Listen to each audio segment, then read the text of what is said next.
Okay, take two on the A4E SkyHawk from HobbyBoss. I've actually just done this review and unfortunately I forgot to switch the microphone on, so I'm going to have another go.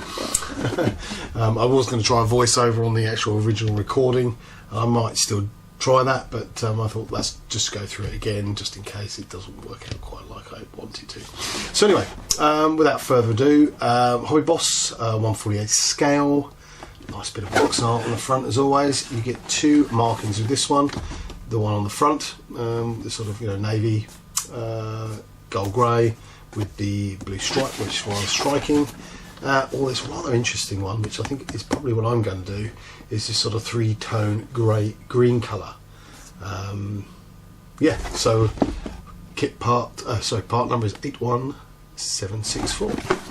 So let's get back. The parts haven't opened, obviously, as I say, I've already done this once because it went a little wrong. So we'll try and start again.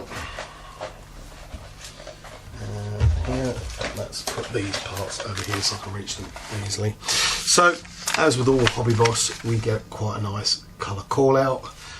Paint colours in Mr. Hobby, Vallejo, Model Master, Tammy Humbrol, so you've got a good range there.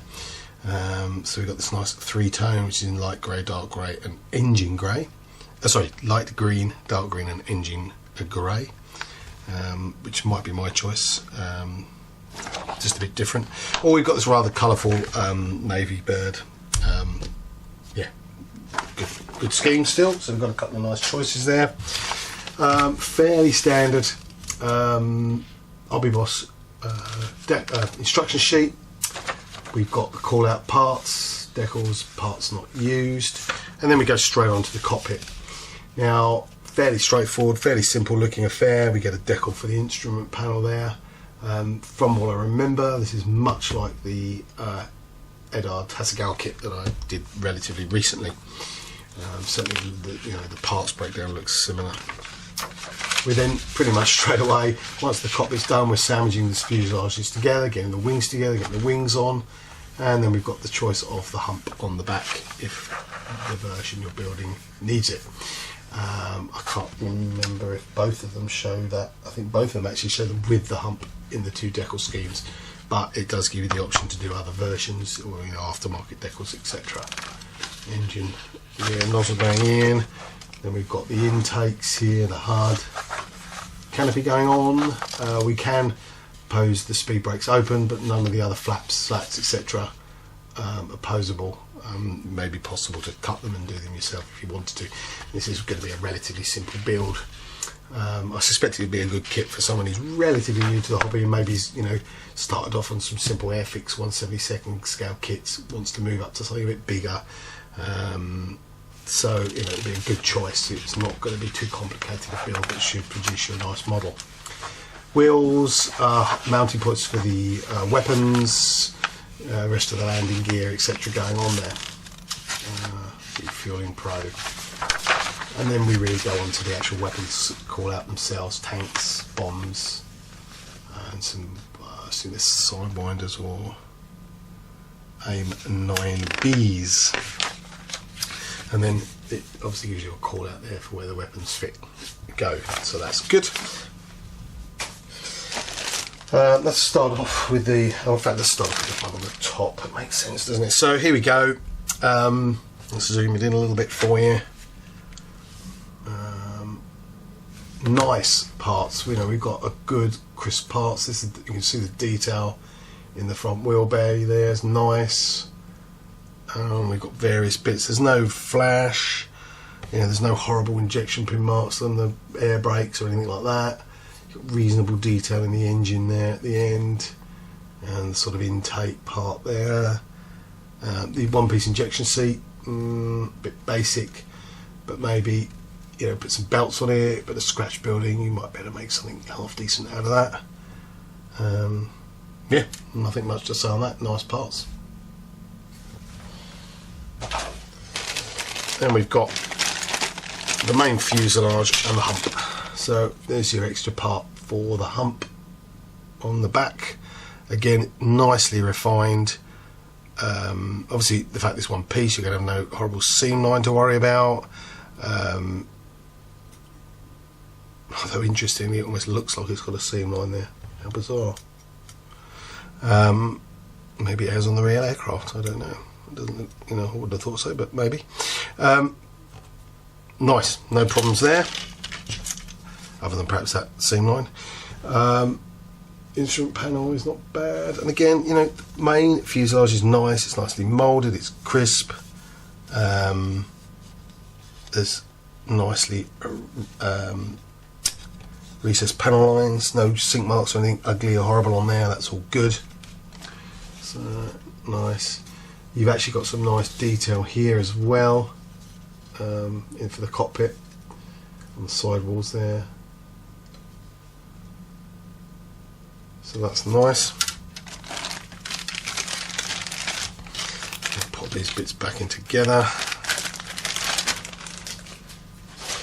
We've then got our wings.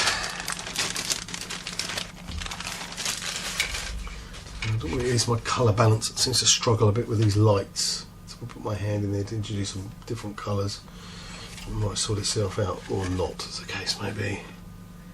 Again, you've got some beautiful, you can see there, lovely recessed panel lines, rivets, nice detail in the wheel bay. Much from what I remember like the HobbyBoss kit.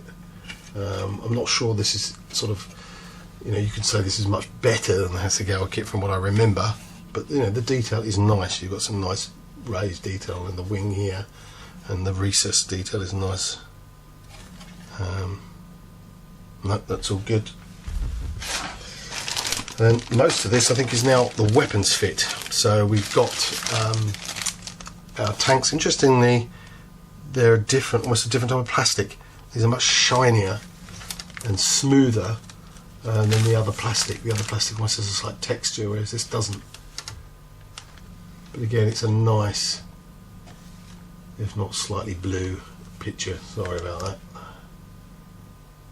But you can see the detail is definitely all there. Again, you know, there's no real issues with the moulding. All looks to be flash free. And this one is basically a double. It's two of the same, and again, it's just a fuel tank. But as I say, the plastic on these is different. You can see there's no not the same shine to it. Strange, but that's all good. And we've got, again, two of these, our weapons. Again, these are the shinier type of plastic, but again, there's some nice detail here on the bombs. Tiny bit of flash actually here, but nothing that wouldn't be easily got rid of with a sanding stick. There you go. Hopefully you can see that okay. I'm sorry about the colour balance. I have to work on that one. It's back in here. Then the all-important clear parts for the canopy. Nice. As always with HobbyBoss, you really can't criticise their clear parts. They are absolutely, sorry, not in focus, absolutely crystal clear. Doesn't seem to be an awful lot of distortion either. I mean, again, I don't know how well you can tell from just looking at it and doing it with my hand, but it looks lovely. Really nice. Nice clear part.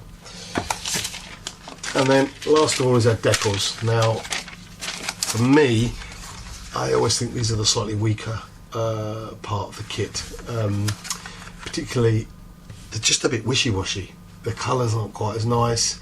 You always seem to quite often get this film over the decals, although it doesn't really affect them going on, and I suspect the decals will go down absolutely fine. It's just slightly disappointing that the colours are not quite, I mean, you could say they're faded. You know, navy birds sitting on a carrier, you know, the colours are going to fade, but yeah, I don't know. It would be nice if they were, you know, if you look back at my other reviews I've done today, even the other HobbyBoss kit, the decals were better, and certainly, you know, the Edward, you know, the Cartograph decals are head and shoulders above these. So maybe an aftermarket decal sheet might be in order, but you know, they're not terrible. I think they'd go down okay. But, yeah. So I think that's it. The only other thing in the box is the usual coming soon sheet that you get. Show us the SkyHawk again there. So I think that's probably it. I think I've covered everything. There's no photo etch or anything in this one. It is a fairly simple kit. Yeah, probably good, easy build. Someone who, as I say, doesn't want anything too complex, but would get a nice kit out of it. And obviously, you know, with aftermarket out there, certainly decal schemes, there's a lot of choices, so it should be a good build. Well, thanks for watching. I'm going to try and get these edited and uploaded as soon as possible. Cheers, thanks for watching.